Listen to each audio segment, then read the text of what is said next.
I must tell the group that you did not break any rules. Was I the only one who was surprised by Kayla and Seb? I had my money. I was willing to bet money that they were going to break the rules. And I'm really surprised that they didn't.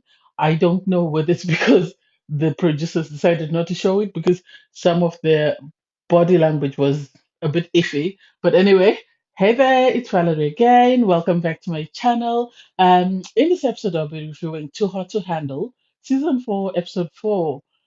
Um, when this show started, I was a bit skeptical. I didn't really believe that it would be a great season. I thought the people came across as too boring, and I thought Nigel was doing a bit too much.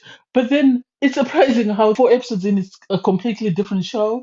And Nigel is just quiet. He's just sat in a corner. He's been humbled by the girls that he wanted to play. And Seb is now appearing as the star of the show. And it's like, what the hell? What happened? What happened really? What happened? Anyway, so the couples are called out, to the cabana. They then bring out Kayla and Seb, and they have to tell everybody whether they did break the rules or not.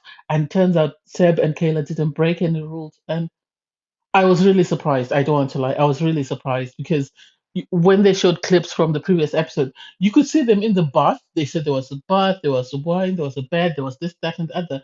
And that is just a recipe for disaster. And yet, with all the playing that they were doing with Seb putting, bath foam on his willy and stuff, they say nothing happened. Really, Kayla just looked at him and said, "Okay, fine, let's go to sleep." I don't think so. I think they just wanted to just, not get them in trouble with the audience because I think they were looking for someone to be the breakout star or to be the toxic couple, and they found that in Kayla and Seb, and they're going to milk it for all it's worth.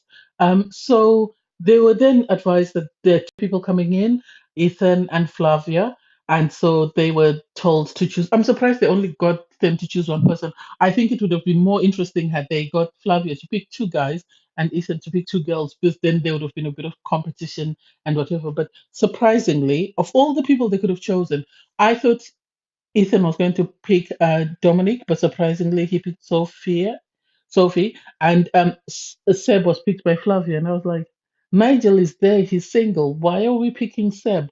What is it about Seb that stands out that makes people really so seem so attracted to him? Is it his eyes? Because he's not someone with the best body, he's not someone with the best face, but somehow all the girls seem to flock to him. I don't know whether it's because of his sense of humor or whatever it is. I don't get it. I don't understand it. So they then went on their date, and so Flavia and Ethan were given the opportunity to get a kiss without them being seen as a rule break. And I have to say, I get Sophie. I have to give her a lot of credit because right out of the gate, as soon as he said it, she told him straight, "I'm getting to know Creed, so I cannot kiss you, even if it's not a rule break, because I'm trying to get to know Creed, and I'm trying to see where that goes." And Sophie was using this as an opportunity to see how Creed really feels about her. Is he really interested in her, or is it time for her to move on? And the fact that they set her up because they brought exactly what she said was her type of guy: someone with tattoos, someone with a good body, someone with brown hair, someone with great teeth. And Ethan has ticked all the boxes. So I think they were expecting her to turn. I was actually surprised because I didn't think her connection with Creed was that strong that she would say no to someone. I thought she was going to say yes. And then Seb, as usual. Seb, I said it yesterday, I'm going to say it today. Seb is a kid in a candy store. He's just excited. The way he was laying it thick on Flavia as soon as he saw her and he knew she was Hispanic, the way he brought out his Spanish, trying to compliment her in Spanish and stuff. And you could tell she wasn't really eating that. I think she was a bit put off because she didn't seem to understand that. And then I think she just thought he's just doing it for performance. And then they had their conversation. The fact that I think Kayla is going to break when she finds out that Seb actually let Flavia kiss him, because I remember she kissed him on the cheek first, and then it appeared as though she was kissing him on the lips, and yet they said Seb and Flavia didn't kiss. I don't get it. I think they just want the toxicity. I think whatever's happened, they know it's going to create drama. So when it all comes out, Kayla is going to be very upset because she was already freaking out and she was about to break. And some of the girls had to sort of pacify her and just say, you need to wait for him to come back and find out exactly what's happened. And so then Sophie and Ethan came back. They were holding hands. They were in the set with the girls, and all the girls, you could see how excited they were at seeing Ethan's tattoos. And it's like, okay, to each their own. It is what it is. But the guys, Creed was very intimidated. You could tell he was intimidated because he knew that Ethan checked all the boxes for Sophie, and I think he was questioning, what am I going to do? I like the fact that when Sophie was on her date.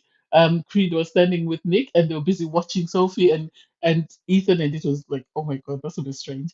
And then Sophie had a conversation with Creed and told him, yes, he had the opportunity to kiss, but I told him no because I'm trying to get to know you. I think we could have something. And then Creed, on his part, came out and said, "Oh yes, I am developing feelings for you as well." And it's like, are you developing feelings for her, or are you trying to sort of keep her in your back pocket just in case? I don't trust Creed. I have a feeling that Creed said is going to be turned and Sophie's going to be broken because she let go of a guy that she could have built a connection with.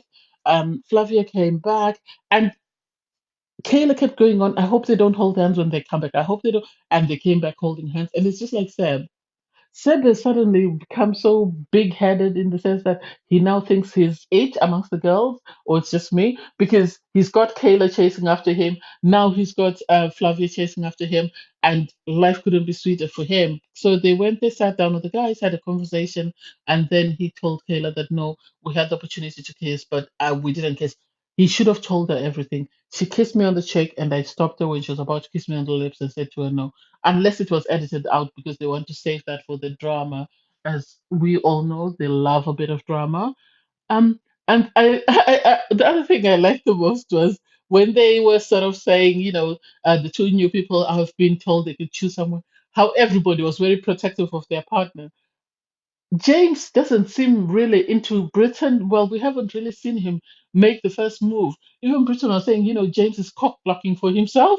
I don't understand what he's doing. I'm trying to get us to establish a physical connection, and he keeps sort of trying to stop us. And yet, when they said someone is going to be chosen, he immediately shouted, "Not Britain."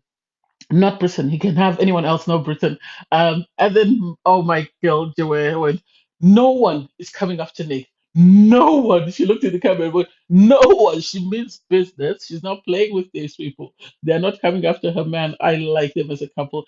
I like the fact that they're sort of in the background. They're not doing too much. They're just there sitting, chatting. Whenever you see clips of them, they're just among, just Nick and Joanne just sitting, chatting, having conversations, laughing, and I think they're really getting to know one another. I don't know why they suddenly put that relationship on the back burner, whether it's because they are not rule breaking, or maybe they are not providing as much drama as they expected. This is why they've decided to focus on Kayla and Seb. And I think it's going to be a three-way: Kayla, Seb, and and Flavia. Although Flavia seems to have moved on and she's now trying to turn Creed, and Creed seems interested, and it's like, what is wrong with these guys? What is wrong with them? I can foresee Creed breaking another rule. I can see him breaking another rule. Um, I actually forgot that Nigel was in this episode because he's now so quiet. He's a totally different man, and I don't know what it's going to take for him to come out of his shell because I think Kayla leaving him shook him because he thought he was better than Seb, and for someone like Seb to take a girl from him, he can't sort of understand that. He can't sort of compute that in his head and make it make sense. He's struggling to make it make sense, and I think this is why he's become so reserved and it's just sat back. Dominic, I wish she could find someone. I hope, if nothing else, since Sophie said she wants to continue with Creed, I hope Ethan moves on and makes a move for Dominic because I think Dominic is a great girl. It's just a pity that Nigel tried to play her and now she's lost confidence in him and he is struggling to sort of try and win her back. But then I don't know. I digress. Anyway, it was an interesting episode. It was really an interesting episode. And it was nice to see, the development of some of the couples and also to see those that are having drama amongst themselves. So I don't know. We'll see what happens. We'll see what happens. Anyway, thanks for watching, guys. See you next time. Bye.